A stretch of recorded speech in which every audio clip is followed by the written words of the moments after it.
അമ്മേ, കഞ്ചിക്കോട് മരിയൻ ശുശ്രൂഷയിലൂടെ അമ്മ 1997 ആണ്ട് ഡിസംബർ 24 നൽകിയ 23 സന്ദേശം ഇന്നും എത്ര നൂതനം.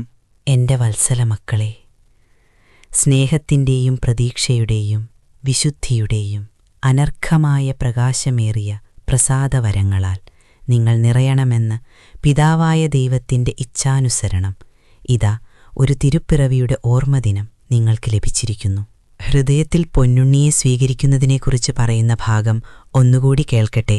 എൻ്റെ ഉണ്ണിക്കു പിറക്കുവാൻ ഒരിടം നിങ്ങളുടെ ഹൃദയത്തിൽ നൽകുവിൻ. അവൻ്റെ ആദ്യത്തെ കരച്ചിൽ നിങ്ങൾ കേൾക്കുവിൻ. അവൻ്റെ ആദ്യത്തെ വിലാപത്തിൻ്റെ, സന്തോഷത്തിൻ്റെ, സ്നേഹത്തിൻ്റെ ശബ്ദം, ത്യാഗത്തിൻ്റെ ശബ്ദം നിങ്ങൾ ശ്രവിക്കുവിൻ. ഓ, കണ്ണു നിറഞ്ഞു പോകുന്നു. ഞങ്ങൾ നന്നായി ഒരുങ്ങണമല്ലേ? നിങ്ങളെ തന്നെ ഒരുക്കുവിൻ. അവൻ്റെ ഇളം മേനിക്ക് ഈ ലോകത്തിൻ്റെ ചൂട് നൽകാതെ വിശുദ്ധിയുടെ ഊഷ്മളത നൽകുവിൻ. ലോകസുഖം വരുത്താലേ ഈ സ്വീകരണം സാധ്യമാകൂ എന്നമ്മ പറഞ്ഞിട്ടുണ്ടല്ലോ. മക്കളെ, അനുദിന ജീവിതം ഒരുക്കത്തോടുകൂടെ മാത്രമായിരിക്കുക. പിതാവായ ദൈവത്തിൻ്റെ കാരുണ്യത്താൽ കൃപകൾ നിറഞ്ഞ് നിങ്ങളുടെ ദിവ്യകാരുണ്യ അമ്മ ഉണ്ണിയോടൊപ്പം നിങ്ങളെ ആശീർവദിക്കുന്നു. നന്ദി അമ്മേ. ആമേൻ.